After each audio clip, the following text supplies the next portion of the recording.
네, 그러면 자료 먼저 설명을 할 텐데 작년 기출에서는 그 고전 소설이 안 나왔습니다. 그래서 혹시나 해서 만든 자료, 네, 그래서 그 고전 소설입니다. 첫 번째 그 문학. 그래서 그게 다 읽어보는 게 아니고 거기에는 인물 설명돼 있고요. 그 다음에 표현 방식, 그러니까 소설상의 특징, 그러니까 도드라지는 게 거기에 있는 심청전, 네, 이런 거 판소리계 소설이죠. 네, 그래서 그게 나타나는 부분들이라고 할 수 있겠고, 뭐 거동보소 이렇게 관중한테 물어보는 그러한 표현 방식들. 그래서 작품 3개 넣어놨어요. 그래서 그게 나온다기보다는 뒤에 있는 표현 방식 보고 그것들을 찾아보는 식으로 이렇게 사진 찍는다 라고 생각하고 그 구절들 확인하는 거. 두 번째는 독서 지문인데 작년에 경제가 2개 나왔어요.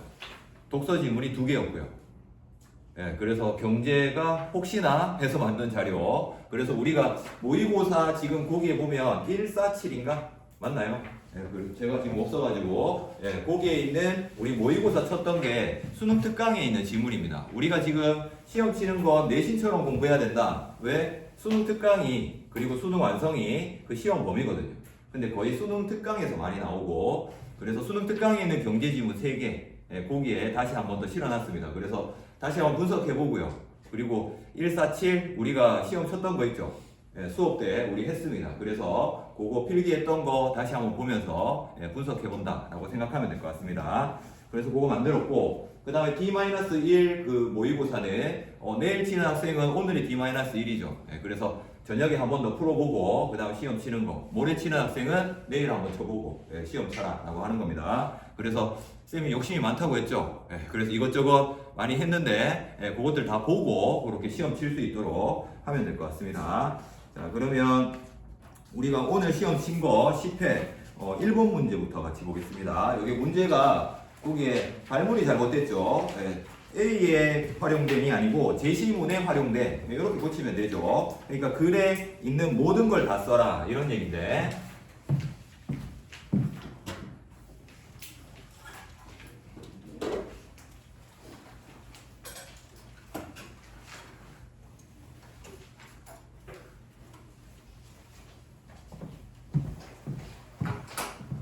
그래서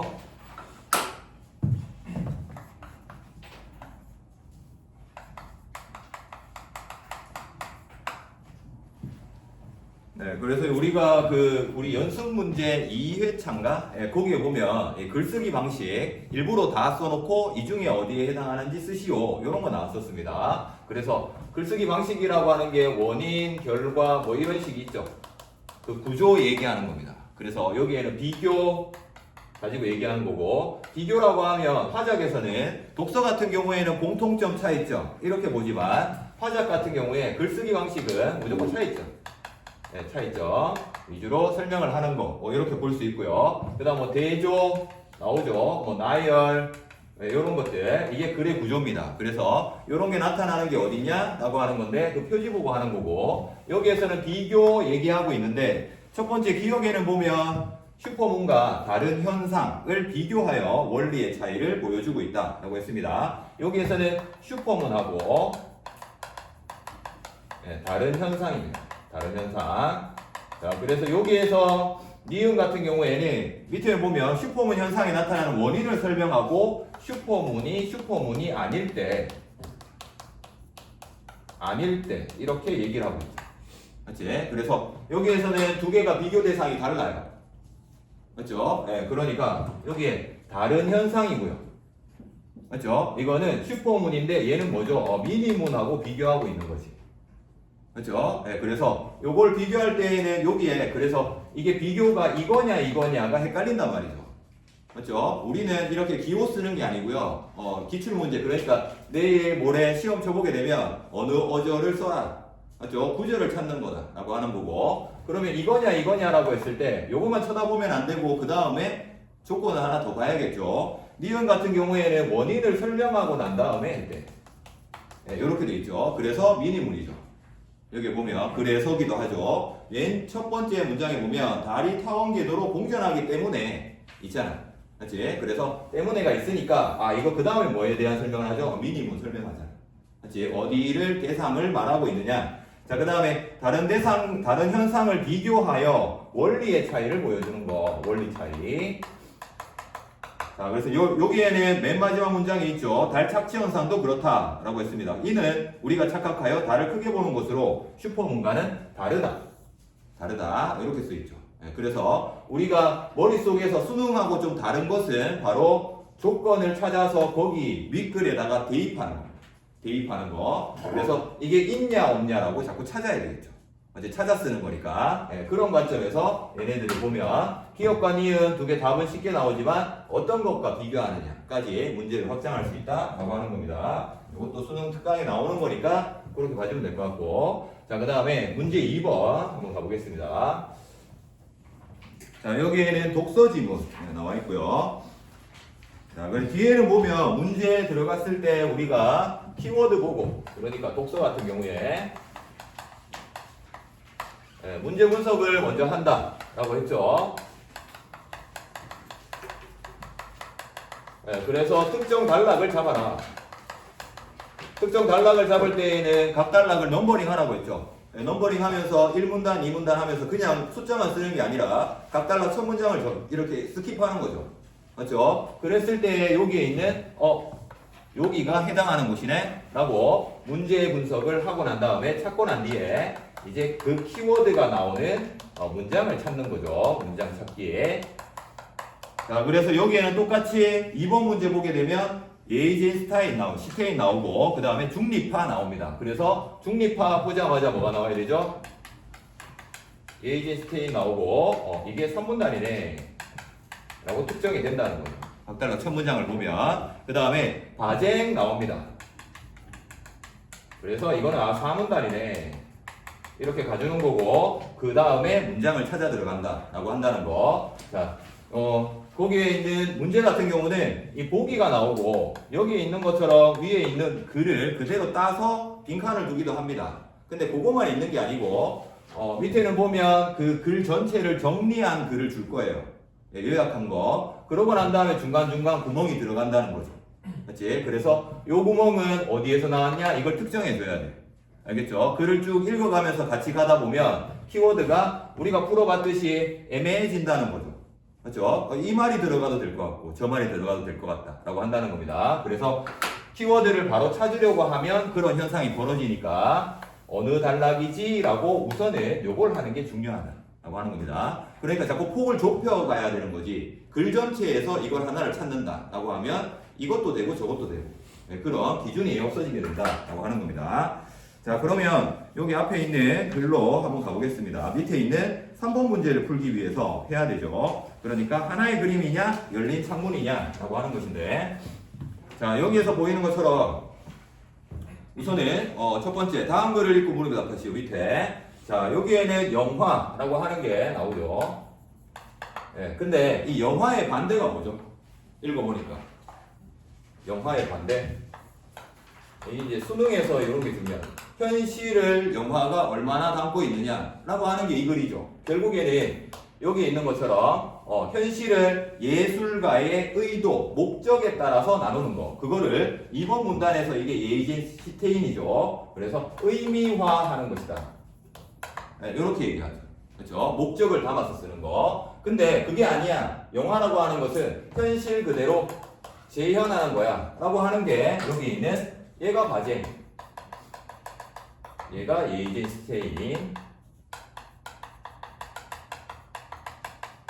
이렇게 두 개로 구분되어 있다라고 한다는 겁니다. 자, 그래서 여기에서는 현실을 얼마나 담고 있느냐라고 하는 겁니다. 자, 그러면 밑에 있는 거 보면 둘 다 현실을 담고 있다는 거죠. 그렇죠? 이따가 그것도 얘기할 텐데. 자, 그래서 그 두 번째 문단입니다. 여기에서는 의미화하기 위해서 어떻게 한대? 편집을 한다는 거죠. 그렇죠? 그 편집을 통해서 뭘 만들어낸대? 새로운 개념을 만든답니다. 새로운 개념. 자, 그래서 여기에서는 그 편집하는 방식으로 뭘 말하고 있죠? 몽타주 기법이라는 걸 얘기하고 있죠.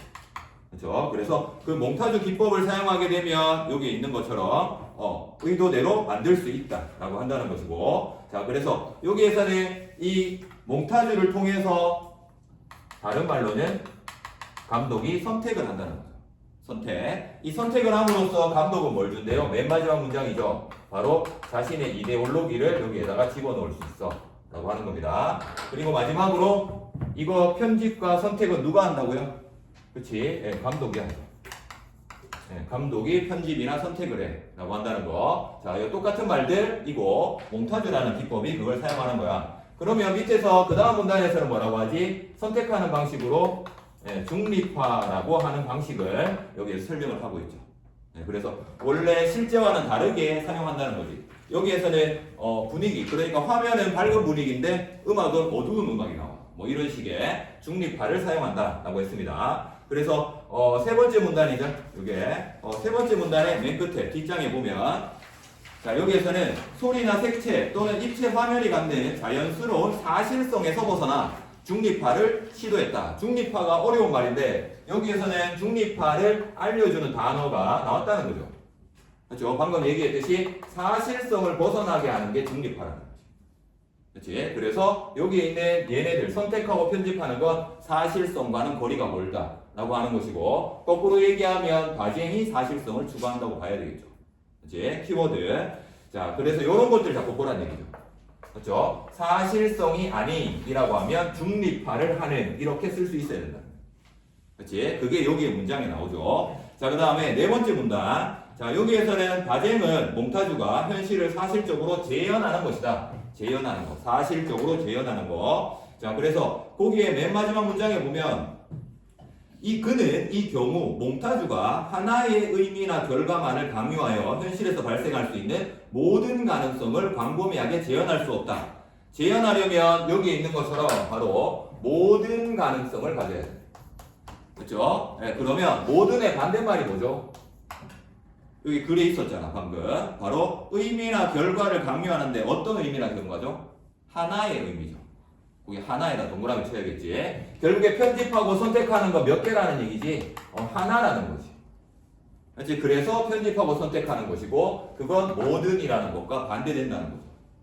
알겠죠? 네, 그래서 모든 것과 하나 이렇게 또 반대되는 단어가 나오는 거고. 자, 그 다음 마지막 문단에는 보면 그래서 이 사람이 사용하는 기법은 뭐다? 디프, 자, 디프 포커스, 그리고 롱 테이크. 디프 이렇게 쓰니까 이상하지만 딥입니다. 딥. 그러니까 깊게. 그러니까 그 포커스 온 하는 거죠.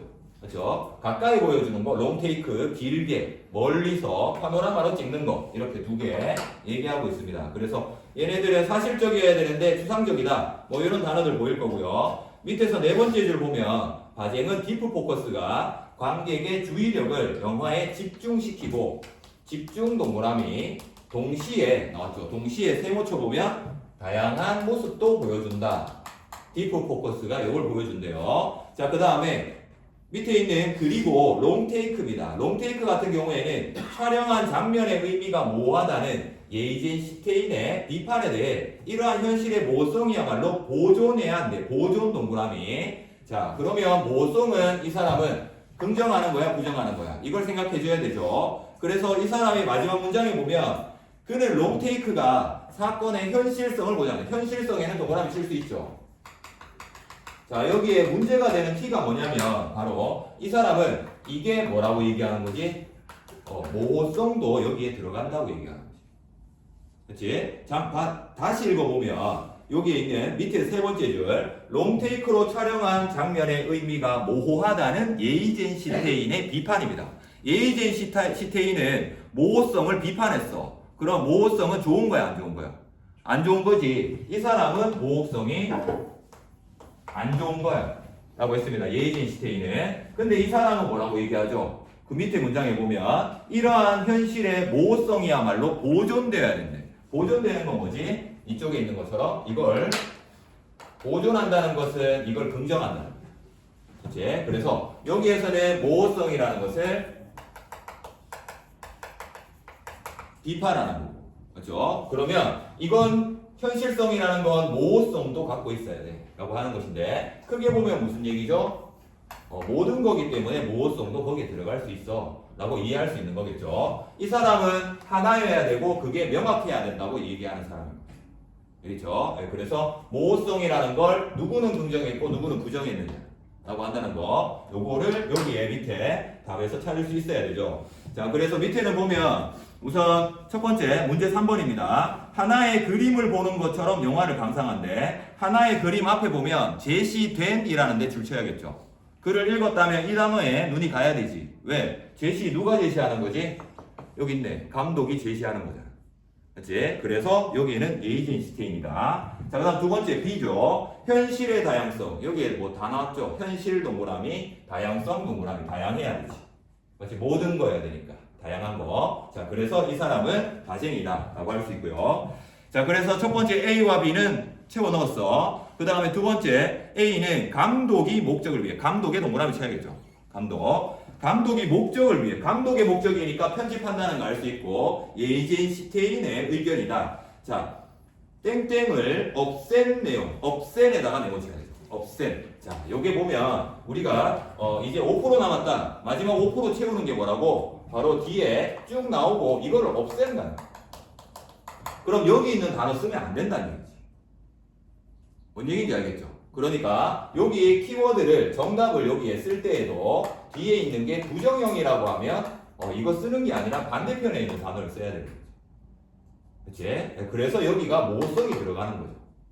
그치? 두 번째, 여기에서 보면 감독이 목적을 위해 이것을 없앤 내용이에요. 없앤이라고 하는 걸 보면 이게 긍정하는 거야? 아니죠.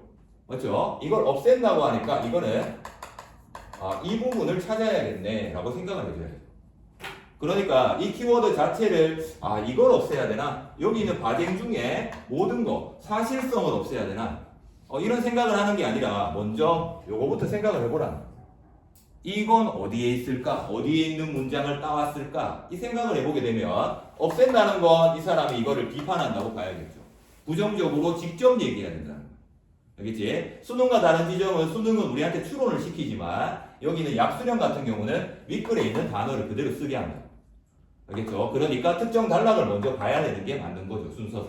약수령 같은 경우에. 그래서 여기에 있는 이 문장은 여기에서 어느 부분에 있을까? 라고 생각을 해봐야 되겠죠. 그랬을 때 모성이라고 하는 게 맨 마지막에 에이젠슈테인이 여기 있는 바쟁을 비판한 건 마지막 문장밖에 없거든. 그렇지? 거기에서 요 힌트를 얻을 수 있다라고 할 수 있습니다. 자, 그 다음에 뒷장에 있는 여기에는 B는 감독이 여기도 감독이죠. 그렇죠? 주로 딥 포커스나 롱테이크 기법을 통해 현실을 사실적이니까 이거는 쓰기는 쉬운데 결국에 여기 이제 긴 글을 준다고 했습니다. 그랬을 때는 여기 있는 두 개에 대해 설명하지만 우리가 이제까지 본 거는 이거죠. 전부 다 이거지. 그렇지? 얘네들의 공통점은 뭐라고? 바로 현실을 담고 있다는 건 공통점이에요. 우선 첫 번째, 모두 담고 있는데 그 담는 방식이 이렇다는 얘기예요. 두 번째, 이걸 담는 사람은 누구란 거지? 둘 다 감독은 있다는 거죠.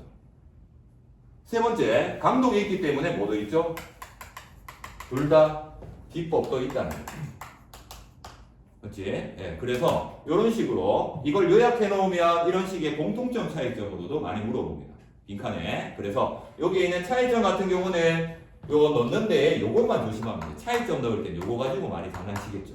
맞죠? 없다, 있다, 아니다, 된다 뭐 이렇게 얘기를 한다는 거죠. 두 번째는 모두라는 단어가 왔을 때는 이렇게 공통점을 물어보는 거. 그래서 요걸 물어보게 되면 여기서부터 좀 밟아줬으면 좋겠어요. 알겠죠? 공통점은 1번 문단에서 거의 대부분 찾아낼 수 있다라고 한다는 겁니다. 자, 그러면 또 넘어가서 자, 이번에는 두 번째 비문화. 자, 왜 시험 때 모든 문제 저렇게 푼다는 게 아니고 막혔을 때 우리가 차선책을 어디서 찾아낼 것인가 라고 하는 부분에서 이런 것들을 조금 더 생각해 보면 될 것 같고요.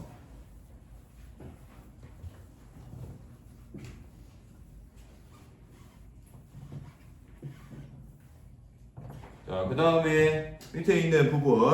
자, 여기에서도 문제 4번을 보게 되면 리스먼 나오죠. 그래서 여기 뭐 리스먼 화면밖에 안 나오긴 하는데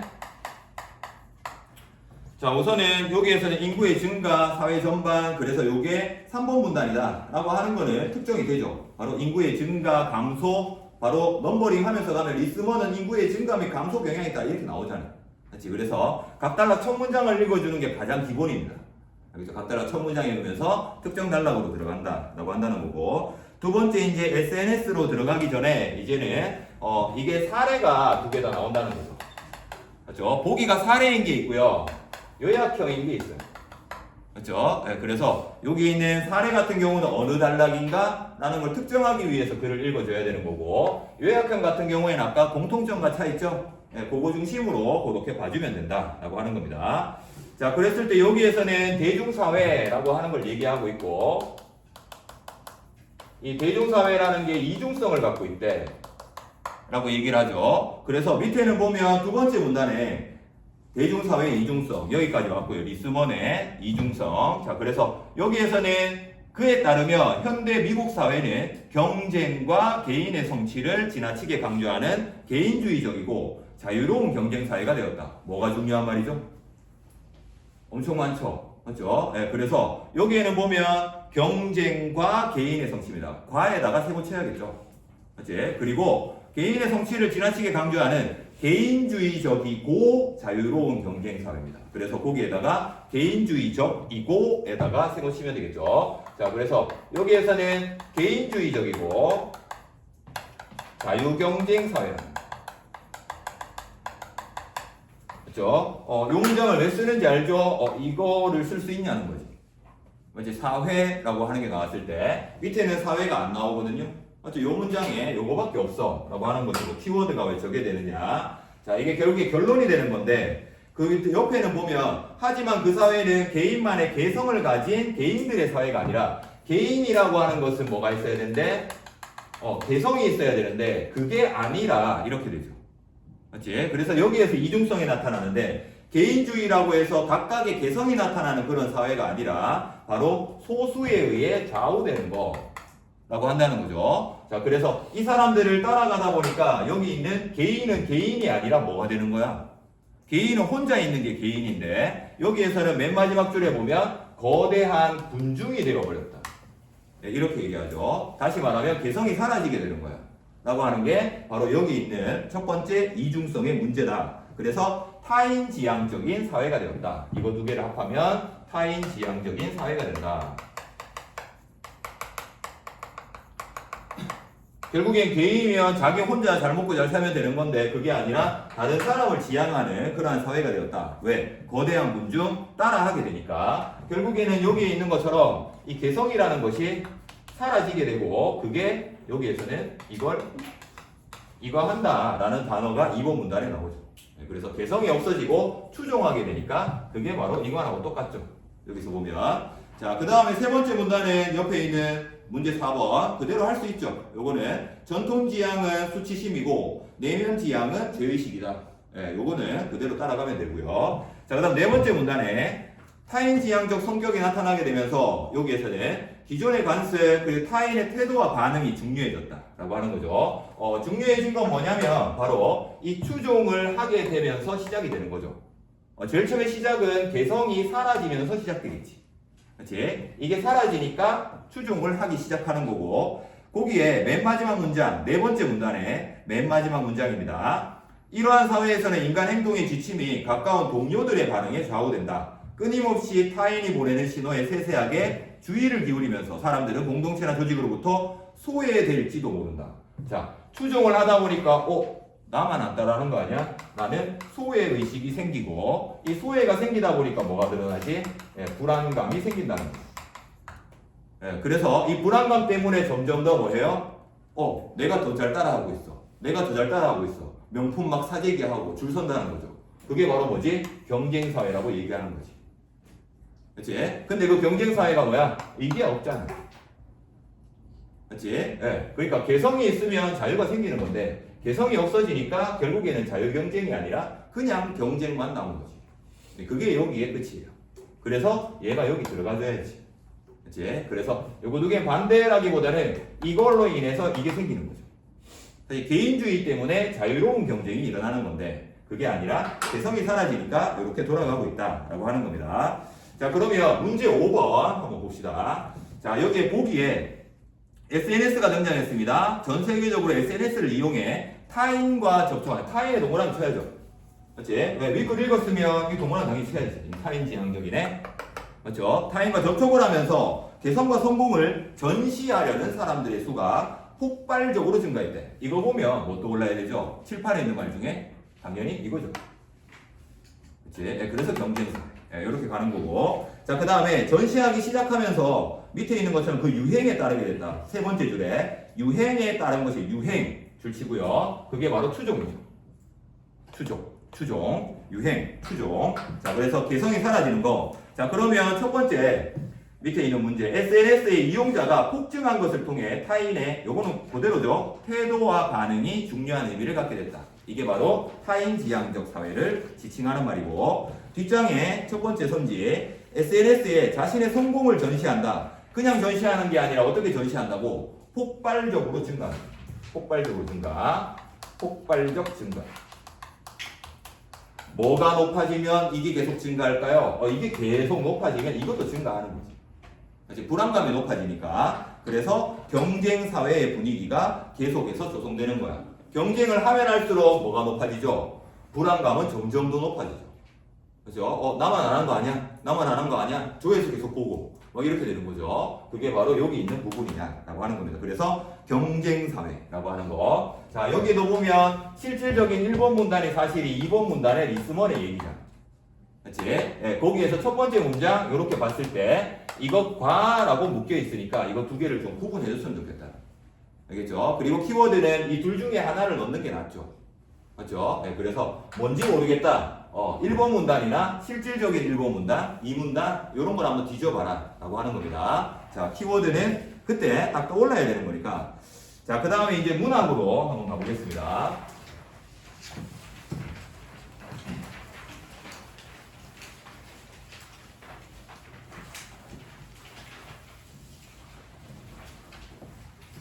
자, 여기에는 그 고전소설, 아까도 얘기했듯이 작년에 고전소설 빼고 다 나와서 이번에 나오지 않을까 싶기도 해서 한번 보는 건데, 자, 우선 여기에 문제, 그러니까 이게 소설이잖아요. 맞죠? 고전시가 더 긴 거 있어요. 긴 거. 현대소설이든 고전소설이든 소설을 읽는 방식은 여러 가지입니다. 맞죠? 소설의 3요소, 인물, 사건, 배경.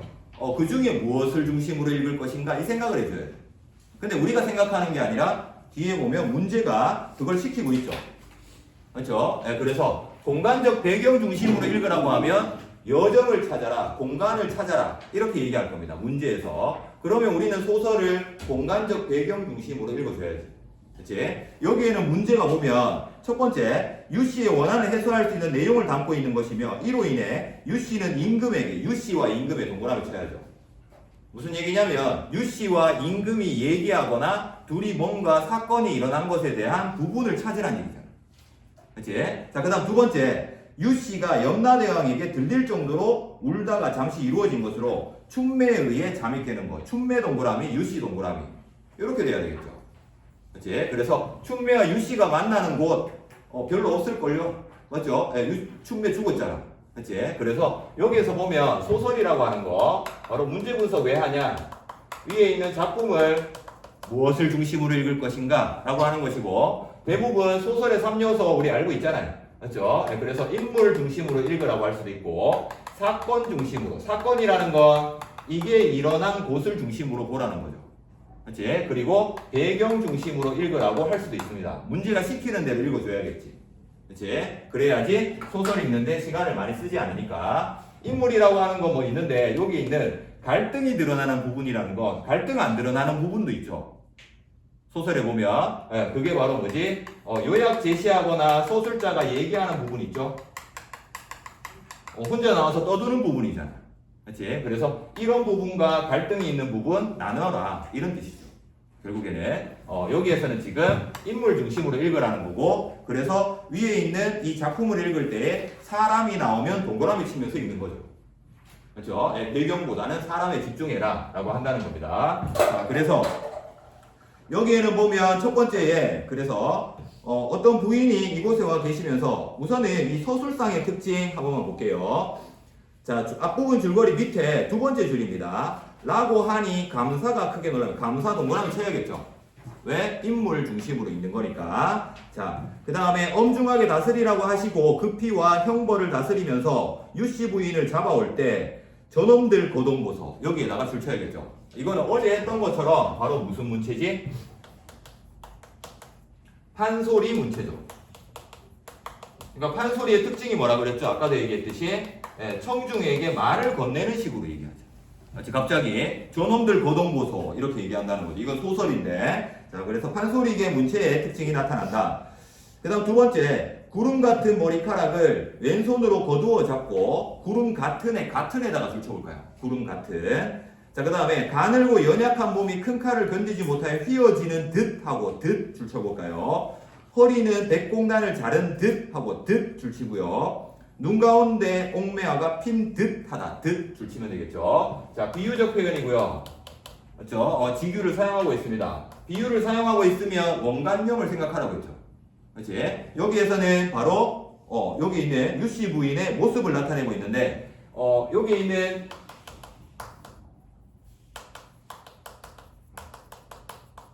유씨 부인을 함부로 다루는 모습을 여기에서 나타내고 있죠.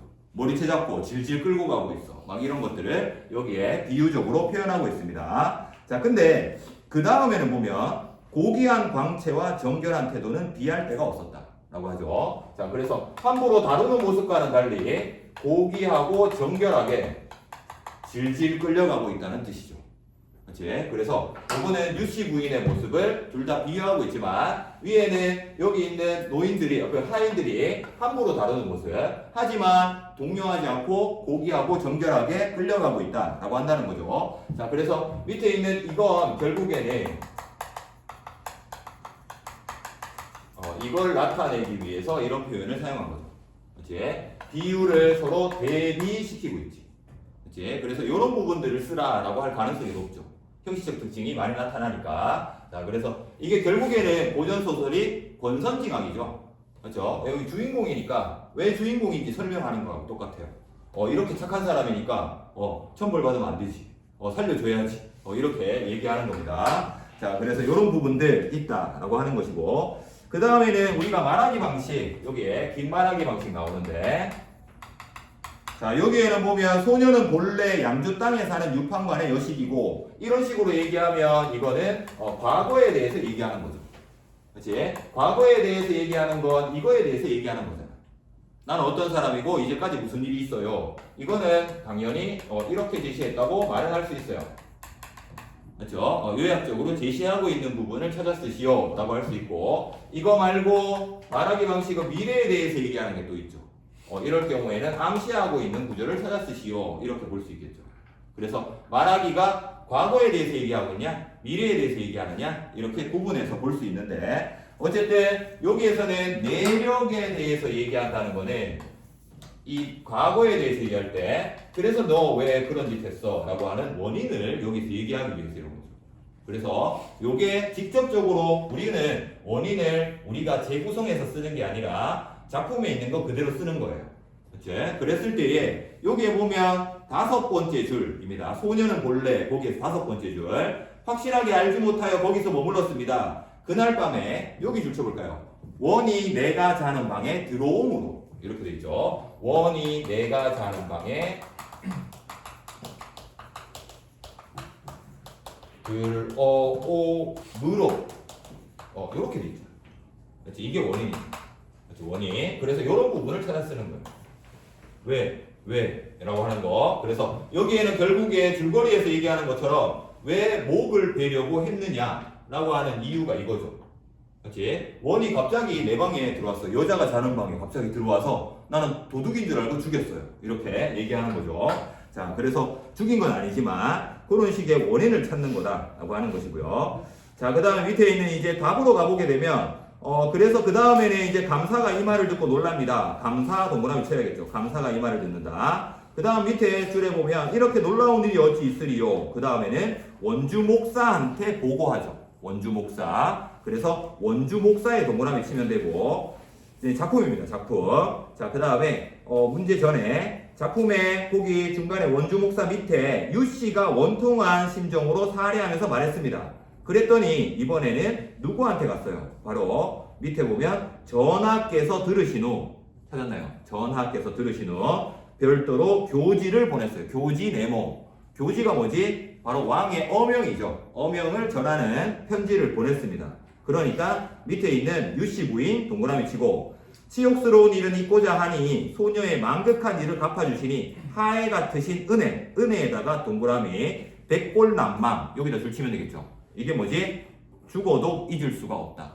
죽어도 잊을 수가 없다. 이런 뜻이죠. 과장법을 사용하긴 했지만 어쨌든 이게 첫 번째 답이 되겠죠. 평생 갚지 못할 은혜를 입었다고 생각한다. 이게 백골난망입니다. 백골난망. 자, 그 다음에 중략 다음에 보면 이제 유씨 부인이 울어서 그치지 않으니까 염라대왕이 너 좀 올라가 봐 이렇게 얘기하죠. 그래서 밑에를 보면 춘매가 즉시 깨어나 보니 유씨가 그래서 여기에 춘매 동그라미 유씨 동그라미 쳐야겠죠. 중략에서 밑에 세 번째 줄. 자, 거기에서 자미와 졸고 이거 잠에다가 네모 쳐야겠죠.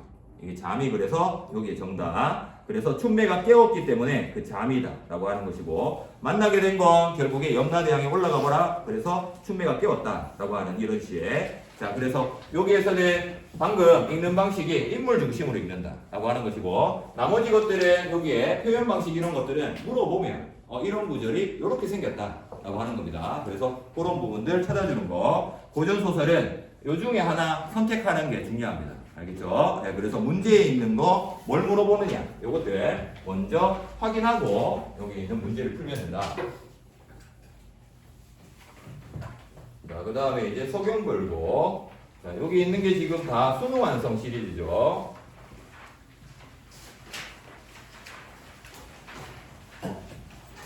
자, 서경별곡 같은 경우에는 여기 첫 번째 것은 서경이라는 곡과 임을 비교하고 있죠. 그렇죠? 네, 그래서 서경 아름다운 곳이에요. 서울이기도 하고요. 서울에 살고 싶잖아. 그리고 또 요 말 나오죠. 길쌈배. 여기에는 거의 진짜 내신 문제처럼 이렇게 출제되어 있긴 한데 길쌈배라는 게 여인이 하는 일, 맞죠? 옷 짜는 일, 가만히 앉아서 하는 일이니까 옛날에는 농사가 남자가 하는 거, 그렇죠? 바깥에 일하는 거. 자, 근데 이 서경에서 길쌈배, 내가 일하고 있는 이 터전을 버려서라도 임을 따라가겠다 라고 하는 거니까 여기에서는 임이 서경보다 나에게는 더 중요해 라고 하는 대비적 속성을 사용하고 있죠. 맞죠? 여기에는 다 대비인데 자, 그래서 나타내고자 하는 거 뭐지? 바로 맨 마지막 구절 우러검 존 쫓겠나이다.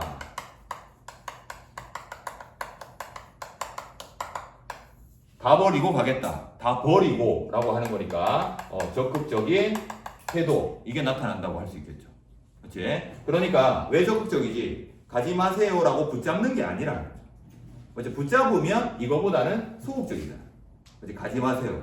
가도 나는 따라갈 거예요. 이건 더 적극적이죠. 그렇지? 그냥 울고 있는 건 가장 소극적인 거지. 그렇지? 그래서 적극적이다. 이런 말을 쓰는 거고요. 자, 그 다음 두 번째는 여기에서는 두 개 구슬이 바위에 떨어진들 이건 안 끊어진다는 거죠. 그렇지? 대비적인 거. 그 다음에 천년이 지나간다고 한들 여기 뭐지? 딴 건 다 없어져도 신 바로 믿을 신자 믿음은 없어지지 않아 라고 했습니다. 위에 있는 요게 주요하게 나타나고 있다 라고 한다는 걸 알 수가 있죠. 그래서 얘네들은 이쪽을 이렇게 쓴다고 표현한다고 하면 이쪽을 뭐라고 표현해야 되지? 그치, 불변하는 거다. 뭐 이 정도는 대비니까. 맞죠? 네, 그래서 우리 고전시가나 이거 연습 문제 줬을 때도 일부러 쌤이 이런 것들 많이 했어요. 맞죠? 대비적 속성, 표에다가 끼워 넣는 거. 이런 거였습니다. 자, 그 다음 세 번째는 여기 있는 대동강 나오는 부분인데, 화자가 여기 있고요. 대동강이 있고, 대동강, 그 다음에 건너편. 네, 이렇게 돼 있죠.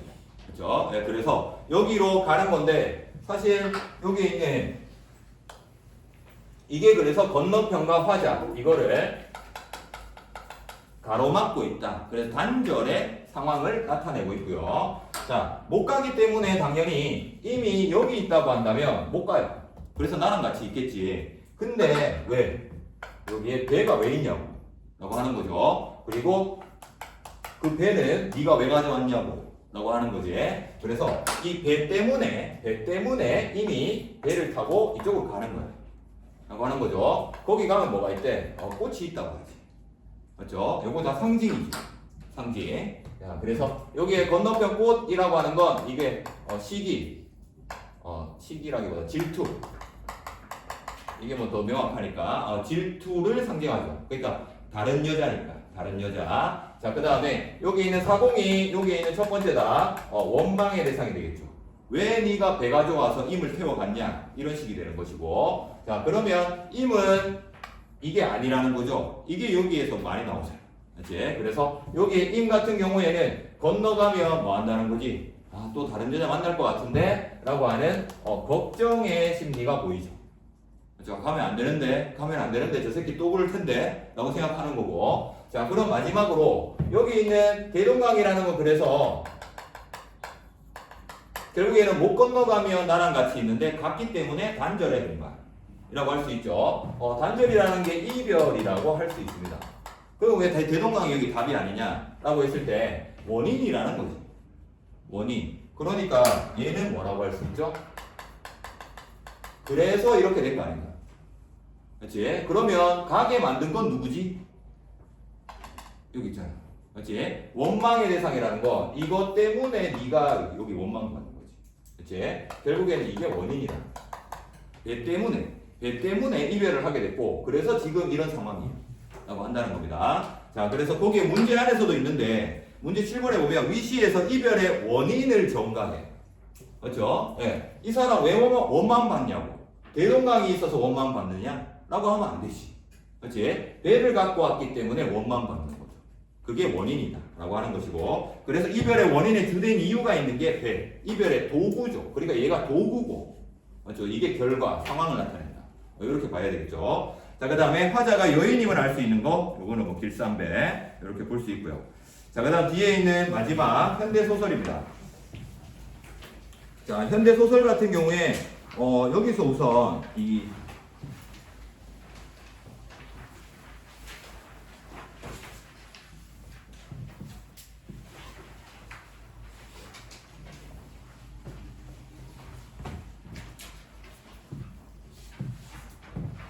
문제 8번. 여기 빈청과 시몽. 우리 수능 완성할 때도 했지만 이 빈청과 시몽은 수박을 얘기합니다. 수박. 그러니까 수박의 겉이 뭐죠? 청. 맞지? 예. 그리고 홍이라고 하는 거 속. 맞지? 그래서 빨간 거. 겉과 속이 다른 거를 얘기하고 있고요. 맞죠? 그래서 진실과 허위 이거 두 개 사이를 얘기하고 있다라고 한다는 겁니다. 그래서 상징하고 있는 것이고 여기에 있는 이 소설의 특징 첫 번째가 1인칭 관찰자 시점이랍니다. 자, 우선 관찰자라는 거는 전달자죠. 전달자. 맞죠? 전달해 주는 거. 뭘 전달하지? 자기가 본 거 전달하는 거죠. 맞죠? 보는 거. 그게 시점이잖아. 그럼 이것도 전달하는 거 맞나? 맞죠? 네, 그래서 여기 있는 관찰자, 본 것과 들은 것이라고 했을 때 여기에 보면 나의 중략 이전에 있는 건 전부 다 자기가 본 겁니다. 그 새끼들이 이렇게 하더라고. 우리는 믿지 못하겠는데 거기에다가 대대장도 마찬가지더라고. 뭐 이런 식으로 우리한테 얘기해주는 부분이다. 그러면 중략 이후 한 장 넘겨보면 뒤에 보면 거기에 그날 오후 중간 부분에 찾았나요? 네, 거기에 보면 대화 바로 밑에 그날 오후에는 누구나 다 그렇게 당했다. 일과가 끝나갈 무렵에 경락고 안에 있던 사람들의 공통된 이야기가 그랬다. 맞죠? 이건 뭐지? 전에 들은 거죠. 전에 들은 거. 그래서 서술어가 보면 다 어때요? 변하더라는 것이었다.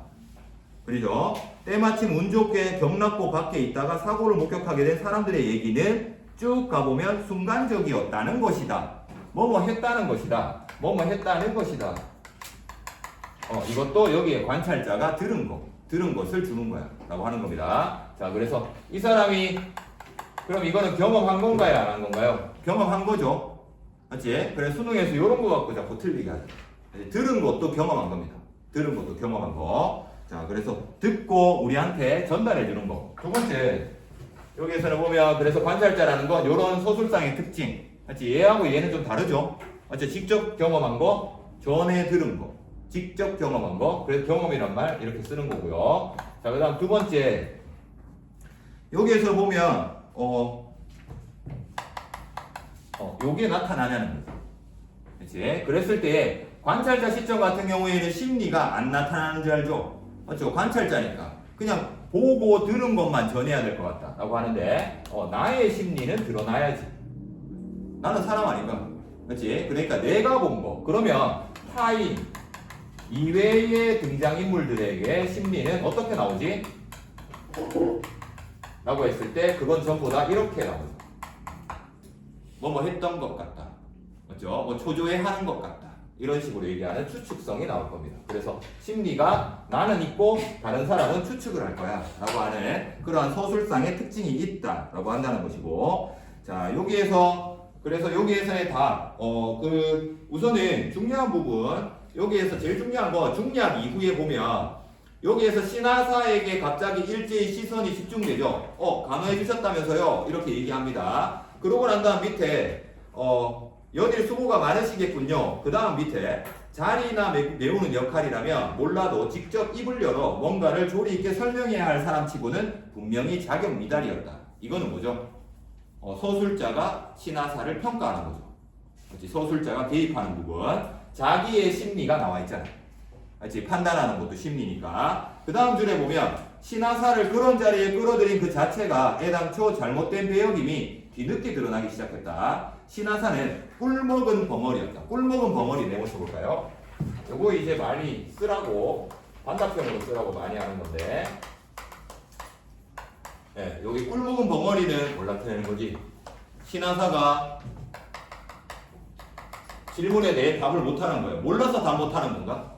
아니죠. 얘가 아는 게 너무 많기 때문이지. 다시 말하면 신하사는 여기 있는 허위, 진술을 할 거냐 아니면 이것을 말할 거냐.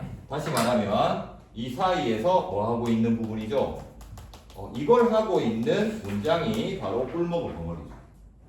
그래서 아예 말을 못하는, 몰라서 말 못하는 게 아니라 아는 게, 얘는 걔 그냥 옆에 있다가 그냥 죽은 건데요 라고 하는 거죠. 영웅이 아니라. 그래서 내적 갈등 나타난다 이렇게 볼 수 있고요.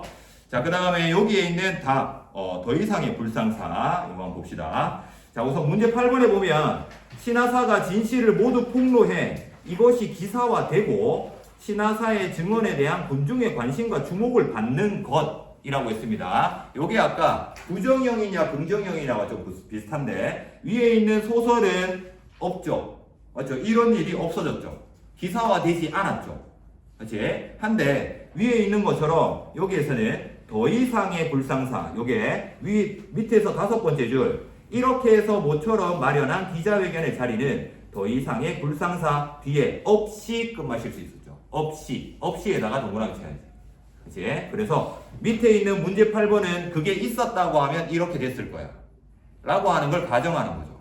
맞죠? 위에 있는 소설과의 반대되는 상황이니까 딴 얘기가 아니라 바로 더 이상의 불상사가 있는 경우를 얘기하는 거니까 여기에서는 더 이상의 불상사, 그러니까 불상사인데 3어절이기 때문에 더 이상의 불상사라고 얘기하는 거죠. 자, 그래서 이게 서술자의 말이기 때문에 또 서술자가 평가하는 부분을 먼저 찾아야겠죠. 서술자가 평가하는 단락에서 어절을 찾아봐야겠다라고 한다는 거고. 자, 마지막으로 이쪽에 있는 이거 훈련. 자, 훈련은 이게 발음을 하면 이렇게 되죠. 그래서 니은이 리을로 바뀌었네. 이렇게 가는 거죠. 이제 그래서 여기에는 지금 우선 받침 니은이기 때문에 음절 끝소리는 일어나는 게 아니야 라고 한다는 거고. 그래서 여기 보면 요게 울림소리라고 했습니다. 울림소리. 그 중에서 요것만 유음이라고 부른다고요. 나머지 3개를 뭐라고 부른다? 비음이라고 부르죠. 그래서 여기에 있는 바둑이, 기역, 디귿, 비음, 이게 안 울림 소리였죠. 이 7개로 변하는 게 음절 끝소리였고, 이 안 울림 소리가 이걸로 바뀌게 되는 게 비음화. 그리고 유음화는 니은이 리을로 바뀌는 게 유음화. 이렇게 되죠. 어쨌든 리을로 바뀌었기 때문에 얘는 유음화라고 부르는 거예요. 유음화. 자, 그리고 니은, 미음, 이음으로 바뀌었다 그러면 비음화입니다. 비음화. 결과를 우리는 알고 있잖아요. 우리 네이티브니까 바로 할 수 있잖아요. 그렇죠? 예, 그랬을 때 발음한 그대로를 써놓고 하나씩 찾아보고. 알겠죠? 의문변동 나왔을 때 거의 의문변동이 나오게 되니까 의문변동 부분도 다시 한 번 더 복습해 보면 됩니다. 자, 그래서 우리 경제 지문 그거 한 번 더 보고 들어가는 거 혹시 모르니까 그렇게 정리하고 다들 열심히 준비했으니까 잘할 겁니다. 우리 많이 풀어봤으니까 그래서 답 쓸 때 마지막으로 그 조건 한 번만 더 보고 쓰는 거. 그것만 조심해주면 될 것 같습니다. 자, 오늘 여기까지 하도록 하겠습니다. 수고했습니다.